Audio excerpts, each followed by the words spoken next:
Now let's have a quick look at all Philip's work that he done with the CVF.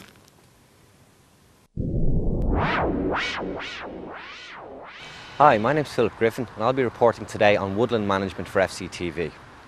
Ireland's broadleaf forests are quickly being replaced by farmland for crops and pasture. The woodlands here in West Dublin are some of the oldest in Ireland and contain some very rare species indeed. Unfortunately, invasive species are slowly encroaching in on their habitats.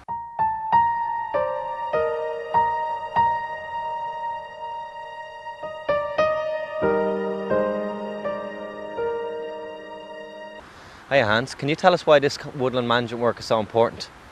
Well, like we have been here in the Liffey Valley, and the idea here is that we kind of want to clear some of the invasive species that we have here. They were planted in the past as the heydays of the estate planting. Okay. And because there's hardly been any woodland management work over the last decades or so, they've largely taken over. Right. So what we want to do now is basically take out these invasive species and like open up the woodland again so young trees can establish themselves again. To establish new growth. Can you tell us why the invasive species were planted in the first place? Well, they used to be like for decoration. Okay. And like so, like a little bit of cherry laurel, for example, in these woods doesn't really matter. Right. It's just that they started spreading after that, and they took over the entire understory of the woodland. And after that, like no other trees, because they shade out everything else. Okay. So that nothing else would grow underneath. Okay. And in this particular woodland itself, have you encountered much encroaching by these invasive species? Well, I think like say these woodlands here, there's around sort of 100 hectares, say, and I think around a quarter of that is completely overgrown with cherry laurel. Okay. So like on itself, like there's quite a lot of work to be done. And we have evidence here of work that you've already carried out. So this, and up here, the volunteers are actually carrying out some work as we speak.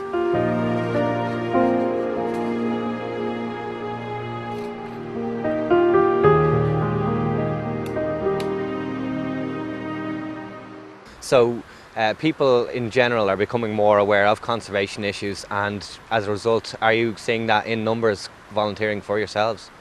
Well, we definitely do. Like when we started the Conservation Volunteers Fingal, there was only like 4 or 5 people left at that stage. Okay. And like we kind of slowly built it up then afterwards, again to kind of promote with local people. So like this is what we're doing in your area. And like so people can participate in their local area as well to kind of help wildlife, help nature conservation to kind of grow a bit further again. Now I'm here with Tim Peed, who's been volunteering with Conservation Volunteers Fingal for the last 6 years. Hi Tim, thanks for talking to us today. How are you? Grant. How fulfilling is the work that you carry out here on a weekly basis or a monthly basis? Oh, it's grand. I mean, it's really satisfying to come along and clear an area like this where we've been working the last few weeks.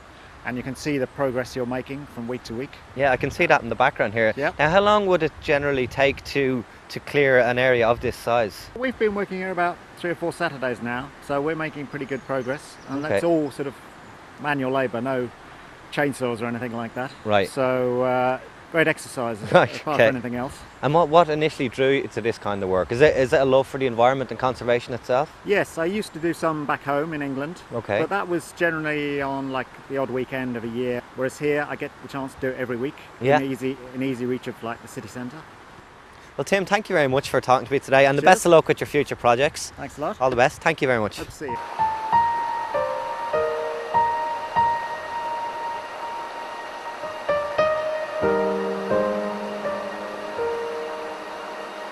Well, that's it for